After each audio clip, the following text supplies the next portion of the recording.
Hey guys, Kevin here to bring you a brand new video where today we're going to be doing day 9 of Failed Film February. And the film that we're going to be talking about today is a movie called Gem and the Holograms. Now you might think this is cringe just based off the name alone, and I wouldn't necessarily blame you for that. And I was expecting something a little bit more fun and enjoyable, but what I got was just like one of the slowest and most dragging 2 hours of my entire life. So with this movie, it's essentially based off of a TV show, actually, a cartoon from the '80s called Gem.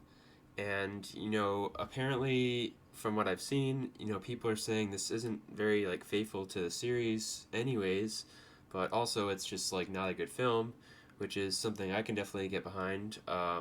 Yeah, it's not a good film at all.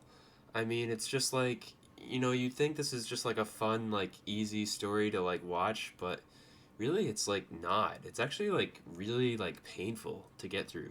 Like I can't exactly like describe what it is about this that makes this like so hard to watch. But yeah, it was really hard to get through. It's 2 hours long, which just feels like way too long for a movie like this. That makes like the movie like feel extra long, especially with that. So with this whole story, you have this character of Jem, or Jerica, what she goes by in real life, and she has this alter ego Jem, that she's like exploring and recording music with, and at the same time she's trying to like find out the truth behind her dad. And it's all just like so formulaic, and there's nothing like creative being done here. It's very like straight line, plot that it just like follows, and there's nothing there to make it like interesting, really. And also like a lot of the writing in this is just like really painful to like have to hear with all the dialogue in this. Just like so much like cringe things that these characters say, and the characters themselves are also poorly written. They're very one note or limited in what they have to offer, and there's really no room for like this story to really like develop in any like surprising or like different sort of way, because it's just like you have this girl who like records herself doing a video, and then her friend like uploads it, and it instantly gets like millions of views, because of course, like, why wouldn't it, dude? Like, yeah, let me just record myself on here singing a song, and then it will get millions of views, and then I'll get famous, because that's just how life works. um, Apparently that's how it works in this movie, because it's like they upload this video and boom, famous. There's not even like a need for an explanation for it.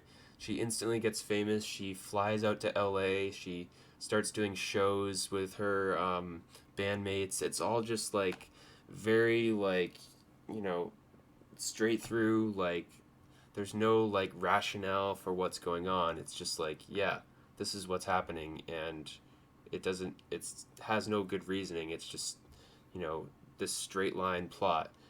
Molly Ringwald is in this. You know her from like the Breakfast Club, and she's all right, I guess.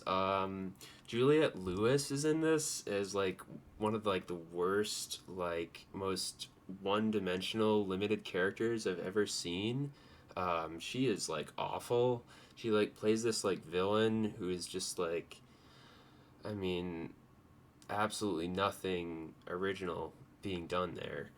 What I will say that I liked about this is that the song Love Myself by Haley Steinfeld is in this song, which is the reason why I wanted to watch this movie, because if you go on like YouTube Music or whatever and you look up this song, um, it will say like original song from Gem and the Holograms. So I'm like, oh, that's what the song is from. So I should go check out this movie. And the movie looked like it could be kind of fun. So I was like, I should check this out. But they make good use of the song "Love Myself." I know that song is a little like suggestive with what it could mean. I think you could interpret it to mean different things, but I think it probably does mean the suggestive thing, but it's still an enjoyable song either way. And there's also another song called Young Blood, that's like just a song by Gem and the Holograms, like an original song for the movie. That was pretty good actually. It's not like super amazing, groundbreaking work being done, but it's just like a good, catchy, fun pop song that's not too bad. The other songs from Gem and the Holograms in this, I will say, are not good at all. Didn't really care for any of the other ones other than Young Blood. Now, with this whole plot line, essentially, Jem is, searching for clues for this robot thing so that she can, like, find her father. And, she keeps finding these clues in different places in LA. And, she finds, like, pieces for the robot. And she eventually, like, gets to the robot and, this message plays from her father because, she finally found this message from her father. He basically like sent her on this like scavenger hunt. So it's like, okay. And it's pretty stupid, but like, even though it is all pretty dumb, there is like a kind of good like heartfelt moment here between like the father, with his message and this daughter that I kind of did appreciate, in this boring dumpster fire, uninteresting, unimaginative movie. So yeah, that's something good, I guess. But yeah, I'm going to give this film a 3.7 out of 10. Hope you guys have enjoyed this video. Make sure to leave a like if you have, and I'll see you guys in the next one.